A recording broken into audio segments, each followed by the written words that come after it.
Hey, this is Mad Movie Mark with the Mad Movie Mark movie review. Thank you for joining me as I review the 1967 French film noir, The Samurai. La vérité, ce n'est pas ce que vous dites. C'est ce que je dis moi. Hey, well, we all have our own opinions, right? And what matters the most is your opinion. I'm reviewing every movie that has 100% first rating Rotten Tomatoes.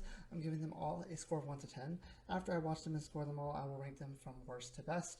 I started in the 1920 silent movie era, and now I'm at 1967 with The Samurai.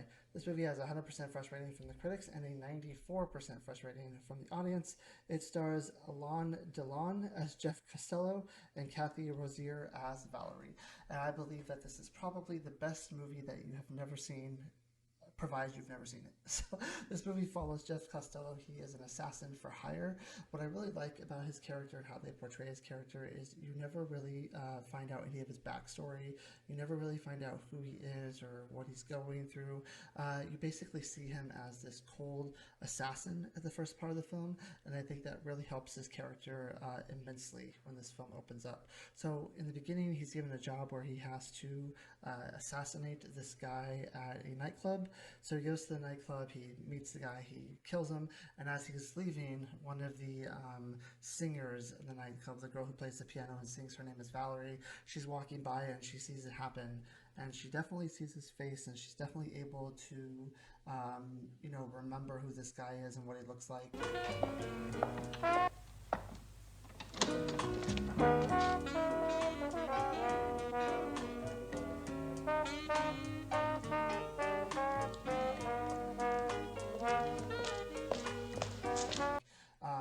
So the police descend onto this nightclub. They interview everyone. They get a lineup going. They actually get Jef Costello into the lineup, and everyone who sees him says, no, this definitely isn't the guy. Like, he's not the one who did the murder. Even Valerie, who saw him commit the murder, who's able to definitely finger him for the murder, says, no, like, this definitely is not the guy who did the murder. Reconnaissez-vous cet homme? L'avez-vous vu sortir par la porte donnant sur le couloir du bureau? Oui ou non? Non, absolument pas. Merci. Veuillez passer dans mon bureau. So they have to let Jef Costello go because no one will admit that he was the one who did it. After they let him go, he goes to collect the money for the hits, and instead of being paid, the people who hired him to do this hit try to kill him. They try to shoot him and assassinate him right there. C'est fait. Je sais. Mais dites-moi, vous avez été arrêté cette nuit? Aucune importance. Parfait. Chose promise.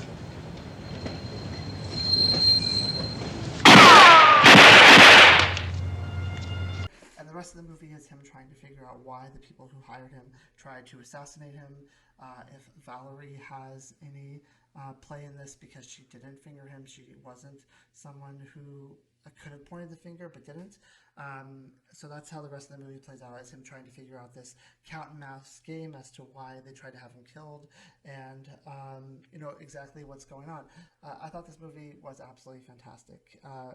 Alain Delon is perfect in this role as the unassuming type of assassin, where he doesn't talk that much. Like I said, you don't really figure out a lot about his life, besides the fact that he has a pet bird. This pet bird becomes crucial later on in the movie, where the bird is able to kind of let Jef know about the whereabouts of other people.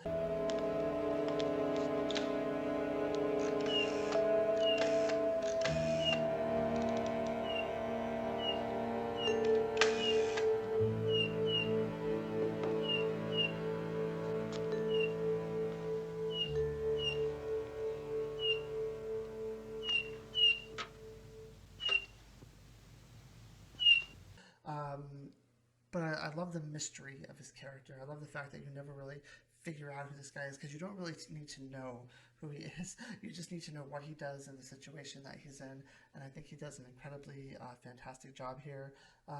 Valerie is a bit of a mysterious character in this movie, where you don't really know what her motivations are. You don't really know really who she is or how she plays a part in this.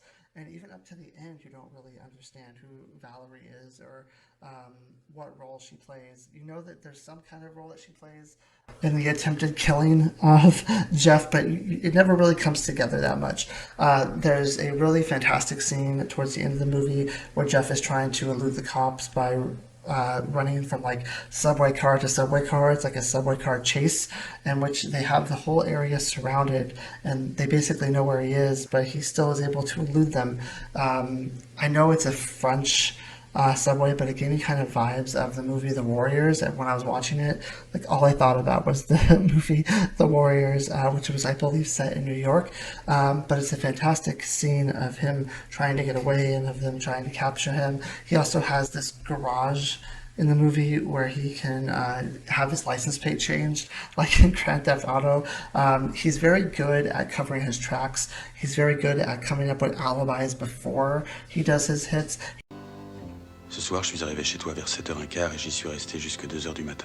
Impossible. Viennet rentre de voyage cette nuit et il m'a téléphoné qu'il serait là à 2h. Alors, je suis resté de 7h15 jusque 2h moins le quart. He definitely has his story straight, and the people who are amongst him, the people who he surrounds himself with, they have that same story and they have that same story straight. A lot of the people in the movie who saw him during the lineup, they play roles later on in which you think that they are also involved in this. You think that they also somehow, some way, a big coincidence happened where they got all these people to try to finger him in the lineup that he knows, and all these people who are kind of in on it, which I thought was a little coincidental, but as far as like moving the storyline along, I thought it did a very good job. I think this movie is like an hour and a half long. It's paced incredibly well.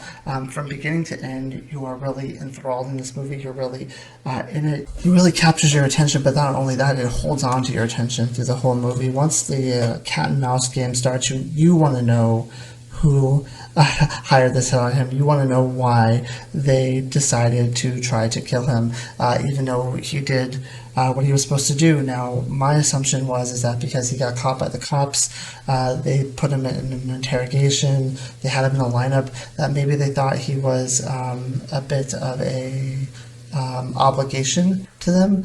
But I don't think that's true. I think later on in the movie, they state that they felt he was going to come after them because he got caught. But anyway, the cat and mouse game with him and the cops is absolutely fantastic. It's spectacular. The subway scene is amazing. The only thing I would have against this movie, and it's just a personal preference of mine, is that at the end, Jef makes a kind of a weird choice as to what his final actions are going to be in this movie. Now, I didn't understand the ending of the movie, but I also didn't really, at the end, I didn't really understand like who was after him, and well, I understood why they were after him, but exactly who was after him and how Valerie played into all of this. I think that's the most confusing part for me at the end, is what role exactly Valerie had in all of this. But the ending is like an open ending where you have to decide for yourself why Jef chooses the actions that he chooses, and I'm not a huge fan of those type of endings. I would prefer them to just tell me like what I'm supposed to know and tell me what I'm supposed to feel and tell me what I'm supposed to think, as opposed to me having to figure that out myself. But all in all, this was a fantastic movie. The pacing was great. The script is fantastic.